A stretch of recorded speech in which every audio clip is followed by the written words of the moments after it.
Hi friends, hello বন্ধুরা, দেখো এই যে সিঁড়ি, এটা সিঁড়ি ক্যান্টিলেভার দিয়ে যে একটা কলাম দাঁড় করেছে। পরে কলমটা দেয় এখানটা, যে সিঁড়ির বিমটা দেওয়া আছে, এটা উঠবে কলমটা। এই বিমটা ভেঙে কী করে তুলবো আপনাদের একটু মতামত জানতে চাইছি। দিয়ে যে ছাদ হবে, এই যে কলমটা, এই যে ক্যান্টিলেভার বেরোবে, এই দেয়ালটা দিচ্ছি, এটা ক্যান্টিলেভার বেরোবে, তাহলে এই কলমটা উঠবে সোজা সোজা, এই রডটা আছে।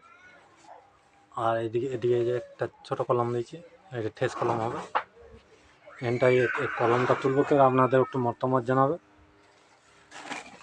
কমেন্ট করে জানাবে কী করে হবে, তাহলে আমরা কাজটা করতে সুবিধা হবে।